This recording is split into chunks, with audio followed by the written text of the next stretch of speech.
subby question. Are you ready to go? Are you ready to get head down? We are ready to go. The date was predetermined. It's time to go. Guys are ready. If I'm speaking for them, of course they're ready.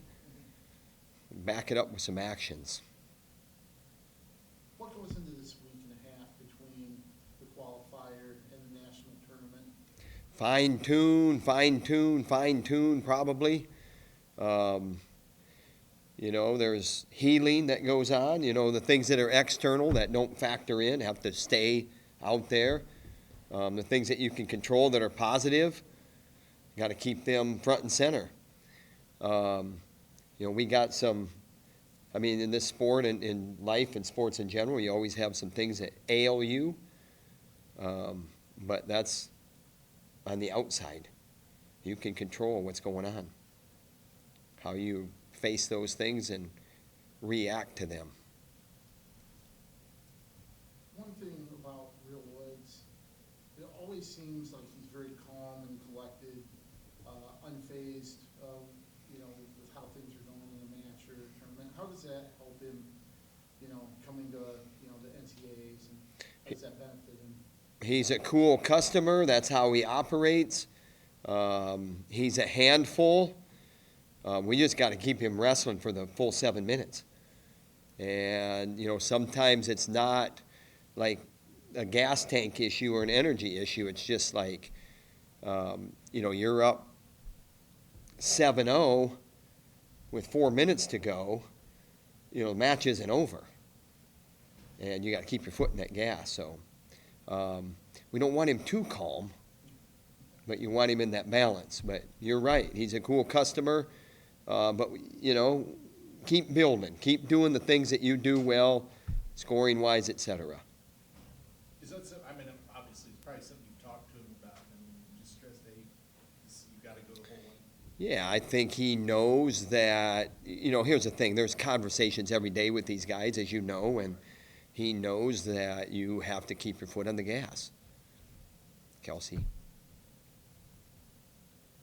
125 has been, really topsy-turvy and unpredictable.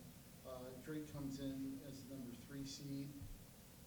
That, the way the weight has kind of gone with anybody winning, does that heighten his focus, knowing, hey, I've got to take each match, at a high level, or does that, kind of increase his confidence knowing that, hey, this is wide open for me to take? I don't think it's about increasing confidence. I think he's a pretty confident competitor. I think he earned his spot there. He had a match that didn't go his way and put together a pretty good backside of the tournament. You don't want to be there, but you make the most of it. It is about setting yourself up in the best possible position with that postseason seeding.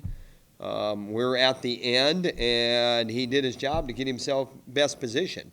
Still got to wrestle the tournament, and it really doesn't matter where your position is. You do your job at the time you're doing your job, get positioned the best you can, and then you got to perform. So I know he's a super competitor. That's what I know about him. What do you take away from the Big Tens as you get ready for this? I think earlier the question was asked a little bit about, what happens between that. It's another evaluation. It's another competition. It's a big deal. It's a conference championship. It's also a qualifier. It's a big deal that way. And you just go forward, and as you're going into the most important part of the year, which is the postseason Big Tens and Nationals, and now you're at the most important part of the most important part of the year, and that is the NCAA tournament.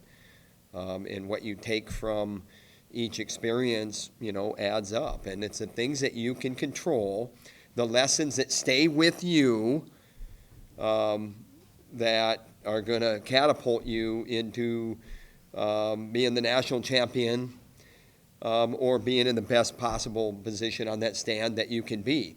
And sometimes in life, it's hard for a lesson to stay with you. Sometimes we forget. This is not the time of year to forget those lessons. We want to be better. We want to be making progress.